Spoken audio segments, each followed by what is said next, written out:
Catching up with Gavin Smith ahead of racing on Friday, the yard get off to a busy start with the 3 runners in the first race, all of Siberian Fox, Davy Crockett and Double Duty. No, just Siberian Fox ran last week, but he took his run very well. The field cut right up at scratching, so we decided to give it a bash again. Cut him back in trip. He's showing a lot of natural speed. I think we're just going to use it on Friday. Double Duty, first run she was very green all over the show. I expect a much better effort from her on Friday. And Davy Crockett, he's coming on all the time. He's just needed the runs and the experience. Also expecting a better improvement on Friday. We move to race 2. Sarda Numspa will step out for the first time for the yard, and he'll be joined by McTavish and Global Gunner. Yeah, Global Gunner, same thing, ran last week. But 40 runners on the sharp side for him. These are miles better for him. Also, a field cut up, so we decided to leave him in. I do feel he'd benefit from a long straight because he's a big starting horse. Okay. But we'll have to just try and be on top of them with a short straight. McTavish, he's been knocking, he's thereabouts. If we can get him up on the pace, he can run us a decent type of race. And Sarda Numspa, first run for the yard. He may just be in need of it, but his form is not that bad and his work at home, I wouldn't leave him out the quartets. In race 3, first of all will be Bold Strike, who absolutely flew up to win his last, as well as Jaspiro, who's never far back, and Amal. No, it's Amal expecting better over the mile. He's needed those starts over the shorter cuts, and I expect him to be into the quartets.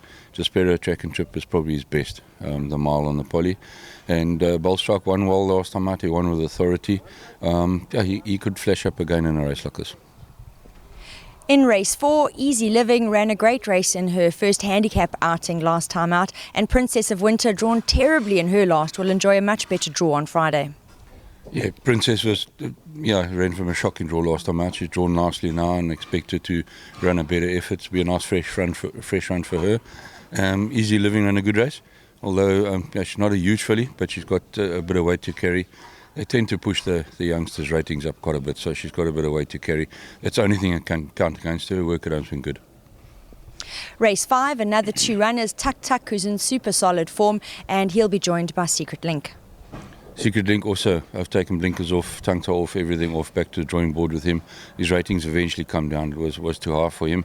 I'd put him back into the quartets, he's doing well at home.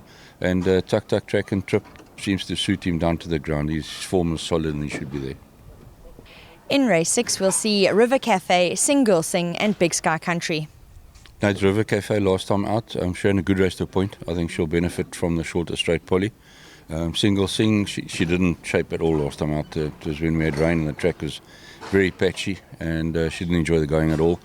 Now it's the 1400 drawn fair. She ran us a decent type of race. And Big Sky Country ran a nice race, the first run here. She has come on from that, she's drawn well. I think she's going to be back in the quartets and into the money on Friday. In race 7, we'll see Jack and Ginger, and he's on the cusp of his second win. And he's his own worst enemy. He tends to get right on top of them and doesn't quite go through with it. But his form is there, and he should be there once again. Finishing up in race 8, the 3 runners, Ubiquitous, Do-Si-Do and Space Oddity. Ubiquitous, I think she'll need the run. She's got a lot of weight, her rating is a bit high, so she's at the top end of things. Do-Si-Do, she's holding form, right top a race for her to run thereabouts. And Space Oddity, I wouldn't leave her out with a 53.5. Form has been sort of just behind them, so I think she's coming to the 4 notes. A roundup of the horses to look forward to on Friday from the Gavin Smith team, and once again, keep your eye on them, the yard's in good form.